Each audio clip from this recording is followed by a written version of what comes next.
ओम अज्ञानतिमिरान्धस्य ज्ञानाञ्जनशलाकया चक्षुरुन्मीलितं येन तस्मै श्रीगुरवे नमः। नमो ॐ विष्णुपादाय कृष्णप्रेष्ठाय भूतले श्रीमते भक्तिवेदान्तस्वामिन्निति नामिने। नमस्ते सारस्वते देवे गौरवाणी प्रचारिणे निर्विशेषशून्यवादी पाश्चात्यदेशतारिणे। जय श्रीकृष्ण चैतन्य प्रभु नित्यानंद श्री अद्वैत गदाधर श्रीवासादि गौरभक्तवृंद। हरे कृष्णा कृष्ण कृष्णा हरे हरे, हरे Ram Ram Ram Hare Hare. Yesterday we were discussing about who is eligible for liberation. What does liberation mean? Liberation means we no longer have to suffer in this world the fundamental miseries and all other miseries also. We can completely become free from them provided we become eligible. So the eligibility is specifically given by Krishna in this 15th verse of the second chapter. Yam hina vyathayantyete purusham purusharshapha sama dukkha sukham dhiram somritatvaya kalpate. So this Bhagavad-Gita is telling us about immortality, immortal life, immortal way of living. That is new to many people who think that life means life here in this world, the way we take birth and we go through so many different experiences of sukha, dukkha, and then ultimately everything is finished when death comes. No, this is not the correct understanding. Bhagavad-Gita is telling there is another life, there is another world, there is another way of living, eternal life, full of bliss, full of knowledge, with Krishna in the spiritual world. So that information you can't get in ordinary books. You can't get anywhere except such authentic Vedic literature.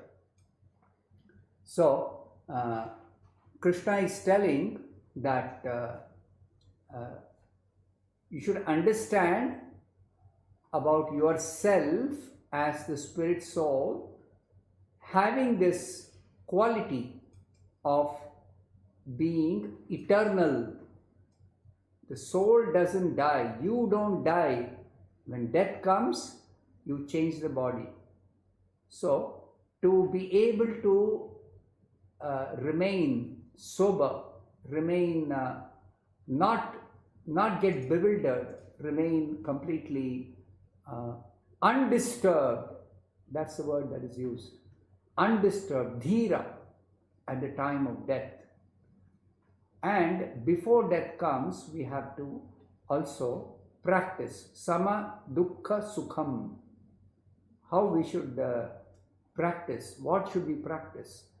The only practice that is really effective is this bhakti yoga, practice of bhakti yoga. All other yoga systems, if at all somebody is practicing for whatever reason, that will lead them to bhakti yoga. If they are properly doing that other yoga practices, it will lead them to bhakti yoga. But somebody is fortunate, they don't have to go through the other yoga systems and then come to bhakti yoga. A fortunate person can directly begin bhakti yoga or directly practice bhakti yoga without waiting for becoming qualified to practice bhakti yoga. So what is the qualification for somebody who wants to practice bhakti yoga? It is actually coming into the association of a pure devotee, coming in contact with a pure devotee. Pure devotees come from the spiritual world and they are actually coming for giving this knowledge and teaching us the practice of Bhakti Yoga directly without having to wait for taking a Bhakti Yoga after practicing other yoga systems. Besides that, in this age that we are living in, it is really not very practical to follow any of the other rules and regulations of the other yoga systems. That is also indicated by Krishna in this Bhagavad-Gita, as we will discuss in the later verses, that none of these other yoga systems are actually very practical for implementation. So the most feasible, most practical and the most effective system of yoga is Bhakti Yoga. So that Bhakti Yoga practice is necessary to become, to remain undisturbed at the time of death by practicing being equipoised in the face of happiness and distress, both. Neither so much excited about happiness, nor being disturbed or becoming depressed when there is some cause for unhappiness, when there is some distress. How is it practically done? So Krishna is giving that knowledge, that understanding, our fundamental nature, we are spirit soul, nityaha, shashvataha, puranaha. Three qualities Krishna is mentioning here. Nityaha means we are eternal. This we have already discussed earlier also. Then shashvataha means we have a permanent existence. Permanent existence. Permanent existence, not like the present existence where things are going on changing. We do not know what to expect in the future. Not always exactly we can be sure.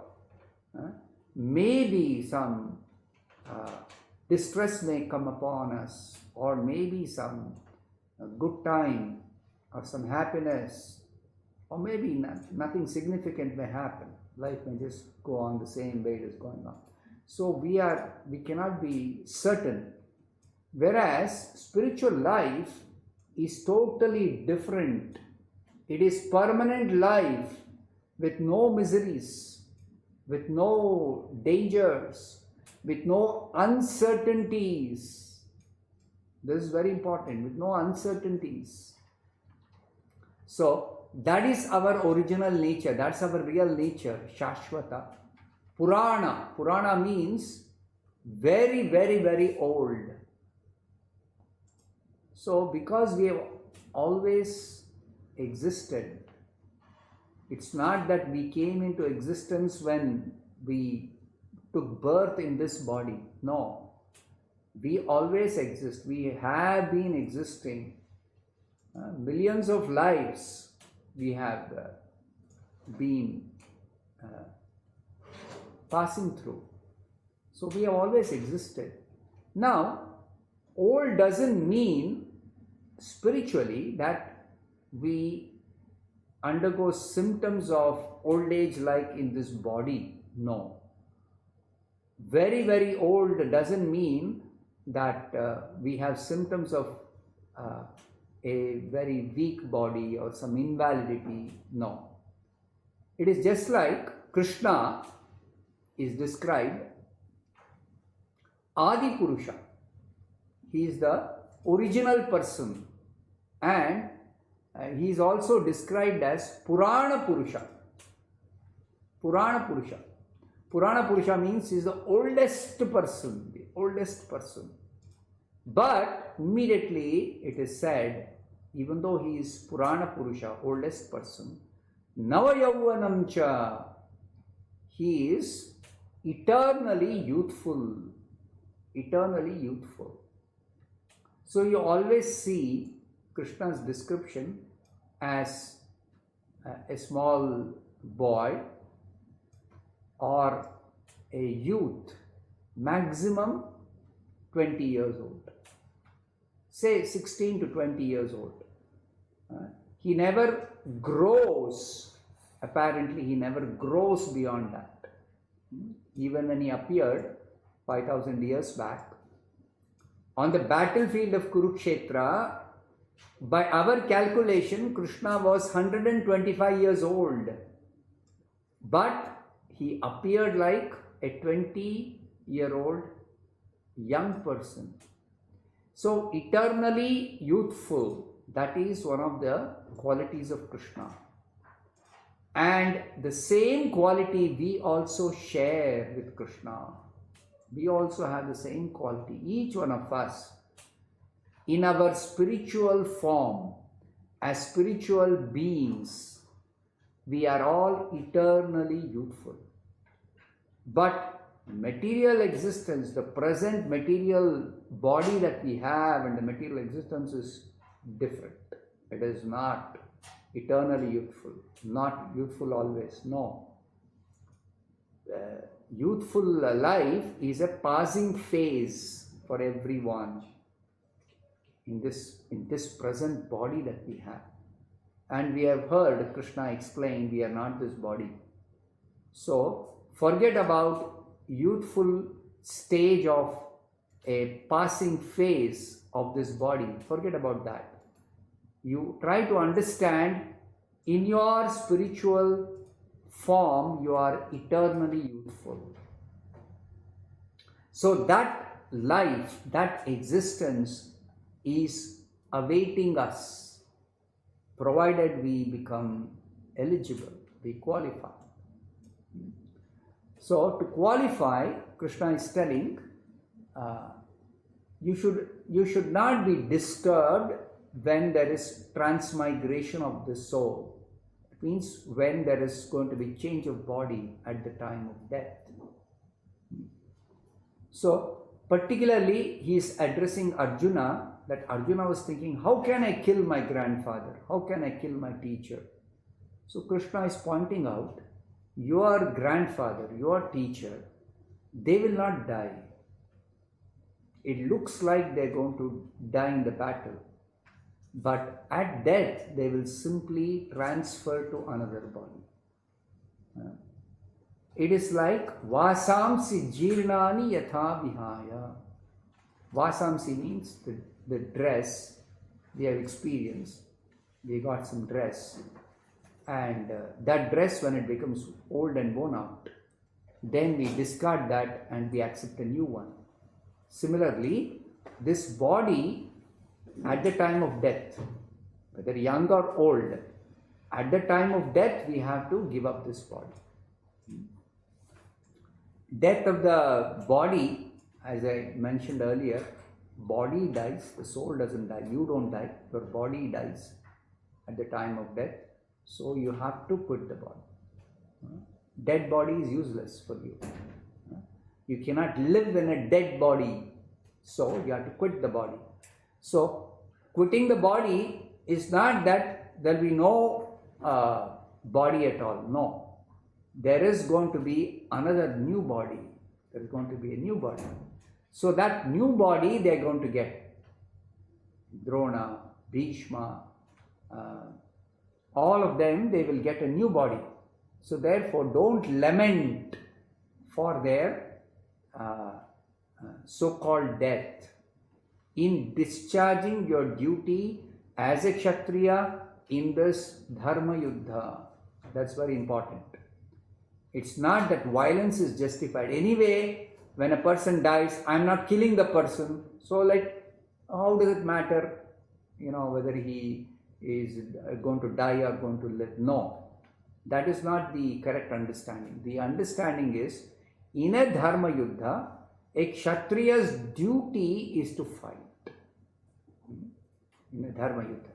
So Arjuna is being instructed by Krishna to fight in this particular battle because it is a Dharma Yuddha, and it is going to result in Bhishma and Drona and everyone in this battle, whoever dies fighting, they will all get a new body which will be better than their present body. So therefore there is no reason for lamentation for Arjuna. And Krishna is also telling the state of existence in the new body should be not the state of existence like in this body. In this body, our state of existence, material existence, it is called Jiva Bhuta. We are called Jiva, living being, but our existence at present in this body, in this world, in this life is called Jiva Bhuta.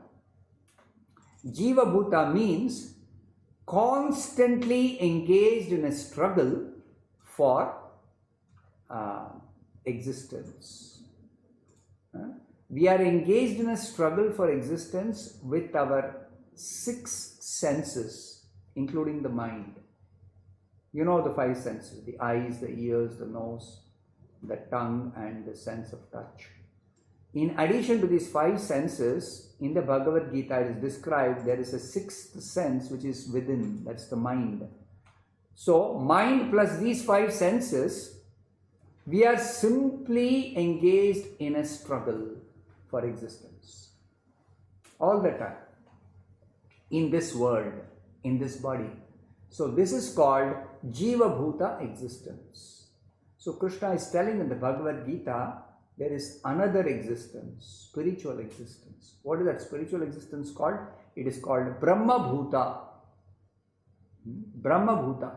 Brahma Bhuta means spiritual existence, spiritual life. And Brahma Bhuta characteristic is Prasannatma, always joyful, always joyful. No question of Sukha, sometimes Dukkha, no. It is different existence, that Brahma Bhuta existence. It is always joyful, provided one has properly understood and has realized, I am Brahman, Aham Brahmasmi. That means I am spirit soul, I am eternal, I am meant to live in the spiritual world. I am not meant to live here in this world. Generally, people, while living in this world, they make so many plans, and all their plans are mostly done in ignorance about what is the possibility in the next life. That next life is there itself, some people doubt. But if they understand there is a next life, they don't take authoritative information from the Bhagavad-Gita, from the proper source. If they don't get information, then they're not sure. Even if there is a next life, what is that life going to be like? So here we understand the next life will be similar to the present life in terms of engaged in constant struggle for existence, if we don't realize or understand our actual nature is spiritual. We are spirit soul. If we don't realize that, if we don't know that, if we don't understand that, then it is going to be another material body. We're going to get a new body after death. Yes. We'll continue living. We always continue living. But if it is going to be another material body, it is simply going to be again another struggle for existence. And you can very easily understand, we cannot take anything material with us. Mrityu sarva harasyaham. Mrityu, death means everything is lost. As far as I am concerned, if I die, means I quit this body, I can't take anything with me. People know this. At least in our culture, most people know this. But they don't consider very seriously if I am not going to take with me anything, why am I working so hard for accumulating so many material possessions? Virtually, in our modern age, people are so much mad after getting more and more possessions. Added to the number of shops that are there, which are selling so many different goods, they have also got now online shopping. You don't even have to probably stir out of your house. You simply order on a website or on a phone or whatever, on a mobile. Whatever you want, you pick and choose, and you just click of a button, and you give your credit card details, and you get it delivered to your home wherever you are. So this is madness, is simply going on accumulating more and more material possessions.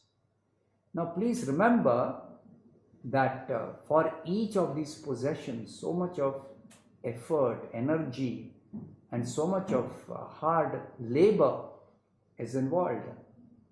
Or the hard-earned money is not very intelligently invested. We are not against working hard for getting some wealth, no. But how are you going to utilize that wealth in your life? If you think everything is finished at death, let me enjoy before death comes, then that's a very foolish proposition. That's not a very intelligent proposition. And if you think that, oh, I can leave behind things for my family members so that they can live happily, then that is also not very intelligent thing, because you should consider what are you going to take with you. The fact is you're going to continue life in a different body. So what are you going to take with you? So as I mentioned once earlier, you can take with you something which is like a spiritual asset. That spiritual asset comes with you. It is eternally yours and it comes with you. So this realization, this understanding, this knowledge, I am Brahman, this is something like a spiritual asset. This is a spiritual asset. So if you acquire this asset, you carry this with you, and it's going to lead you to spiritual existence. It is going to make you eligible for spiritual existence. And that spiritual existence is completely joyful. It's not that you have to become happy by making some arrangement, by acquiring some comforts in life, by adjusting things which are favorable for your senses. No. Constitutionally, even simply being in spiritual existence, just being in spiritual existence, you are completely joyful. So this is unknown to us. This state of existence in our present condition is unknown to us. So that Krishna is informing. So you should understand this body, which is actually the cause of happiness and distress, or the source of happiness and distress, is simply external to me. It is simply a covering. I have nothing to do with this body as far as my eternal life is concerned. For now, I have to maintain this body. For what? For actually practicing Krishna consciousness, for practicing Bhakti Yoga, I have to maintain this body. Not maintain this body for acquiring more material possessions. No. Maintain this body for the sake of practicing Bhakti Yoga to become eligible before death comes to actually enter eternal spiritual life. So, realizing this fact that this happiness and distress pertaining to the body, all material happiness and distress is pertaining to the body only.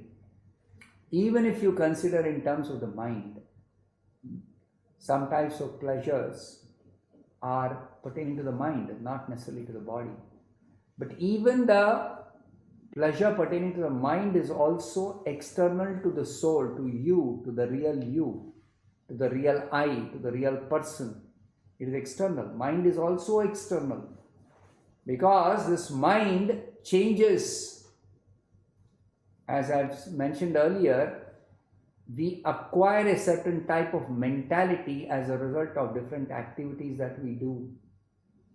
That mentality decides what type of body we're going to get next. So if we develop spiritual mentality, then we're going to get a spiritual, we attain our spiritual form, spiritual nature, no more material body. So that is a joyful existence, full of joy, filled with joy. By its very nature, not by adjustment, not by acquiring things, not by making some comforts available. No, it is joyful by its very nature. Just like if you have a body which doesn't become old, Nava Yauvanam, then isn't that a joyful existence? If you have a body which never gets diseased, isn't that a joyful existence? If you have a body which never is going to die, isn't that a joyful existence? So that is the nature of spiritual form, spiritual existence, spiritual life, Brahma-bhuta existence. So that Brahma-bhuta existence means realizing this body that we have, the Jiva-bhuta existence, is external to us, is not our original form of body. It is not our actual we. It is not I. It is not that I am this body, or you are not the body. No person is actually the body, the material body. So some practical tips for realizing this external, this body is external to me. It is not of real consequence in terms of developing the spiritual mentality, except for some minimum maintenance of this body. Some minimum maintenance, yes, it is required. Some food, some clothing, some shelter, but minimum because we have to save time, we have to save our energy for actually preparing our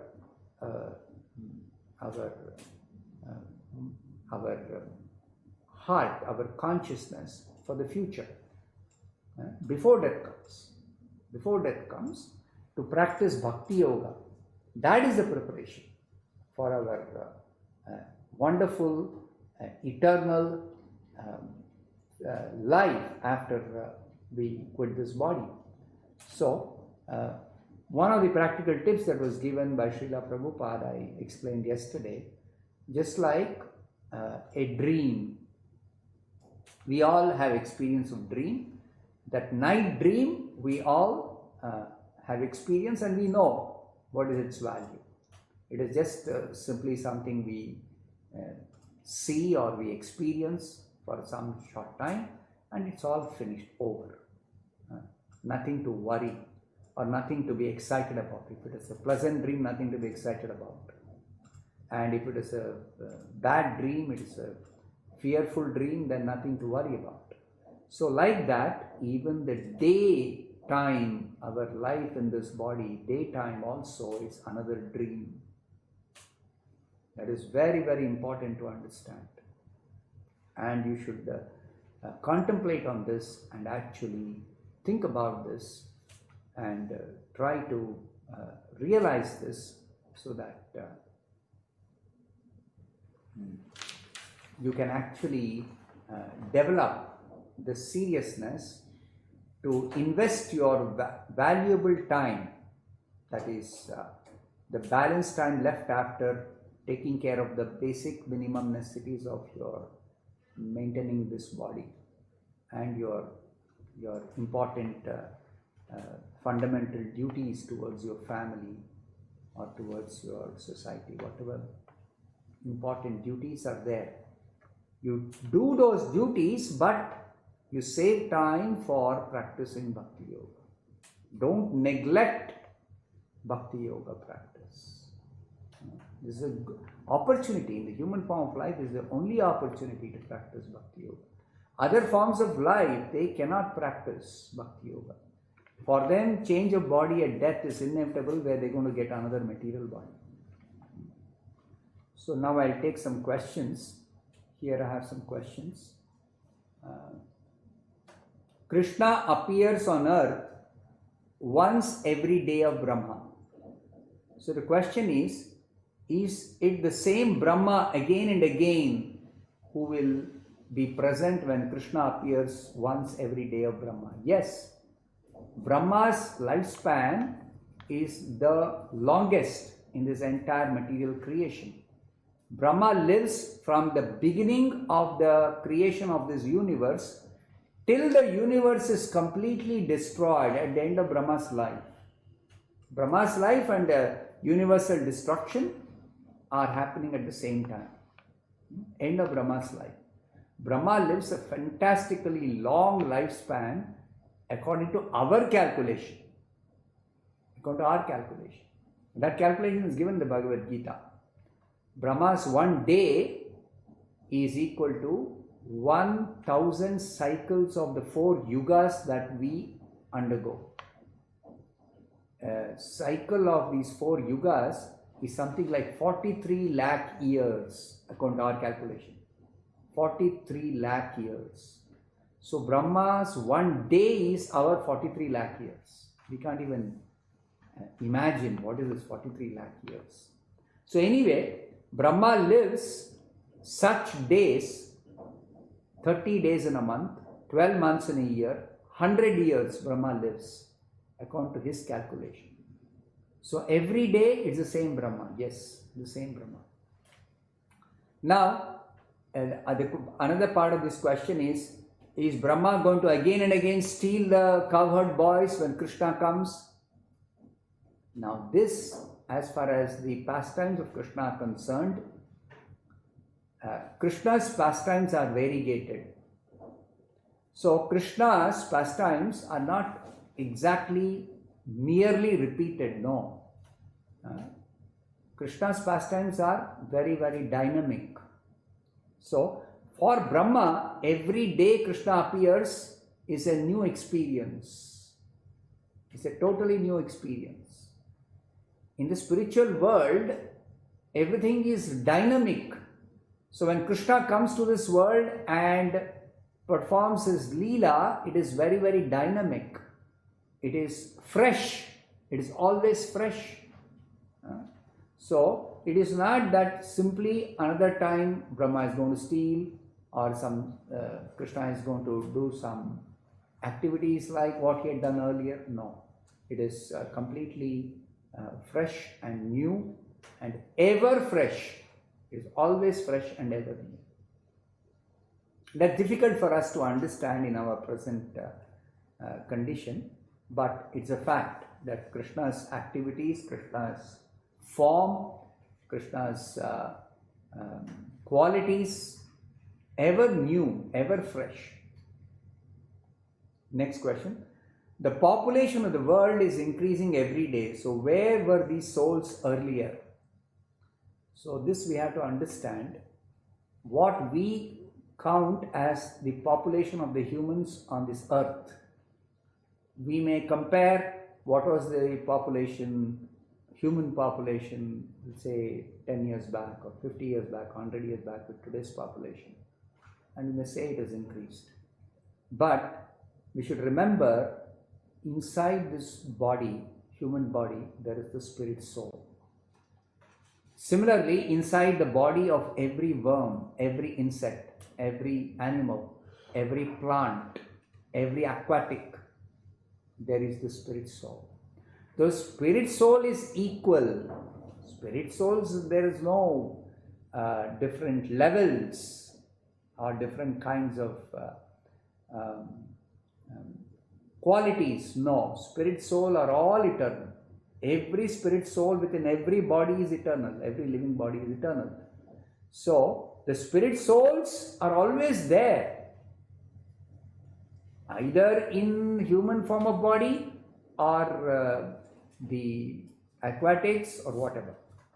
Now the difference is, from the human form of body, when death comes and a human being, a soul in a human body has to change the body, it's a junction point that they may get another human form of body in the next life, or they may get a body which is a superior form in this world, which is like a body of a devata, or they may get a lower life form like that of an aquatic or a worm or an insect or a dog or a bird or a germ, any of the type of body. So human form of life is a junction point. It all depends on the activities we do in this human form of life. If our activities are in accordance with the scriptural directions, injunctions, we perform pious activities, we elevate ourselves to the better form of life. And of course, if somebody practices bhakti yoga, then the next life is neither any form of body in this world, neither better nor same nor lower. We get spiritual form in the spiritual world. We don't take birth again in this world at all after quitting this body if we practice bhakti yoga. So there is no question of counting the human population and wondering where the souls are coming. The lower life forms, they are constantly evolving. So after a certain type of body in the animal species, that also described by Prabhupada, like somebody is having a body of a monkey, some soul, then their next life is that of a human being. And somebody is having the body of a lion, some soul, then they will be born into a human form of life. They'll get a human birth in the next life. And somebody is having the body of a cow. So these three animals particularly, the soul in those bodies will evolve to get the human form of body. So evolution as described in the scriptures pertains to the evolution of consciousness from lower levels to higher levels. And the highest evolution of consciousness is to become Krishna conscious, so that we get the best form of life, that is the spiritual form. Next question.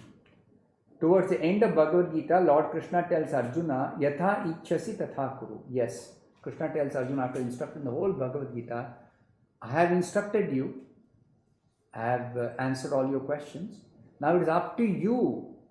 You have the freedom to do as you like to do, whatever you want to do. But Arjuna's reply is, Karishye vachanam tava. I will follow your instructions. So what does this indicate? This indicates that spiritual life is never forced. To follow Krishna's instruction is not a matter of force. It is a voluntary choice by each person. So, if you choose to follow Krishna's directions, then it is for your benefit. You will get eternal life, you will become free from all miseries, all your problems are solved, everything is over. But if you choose not to follow, or you don't care for Krishna's instructions, or you choose to remain ignorant about spiritual facts, then you continue in this material world.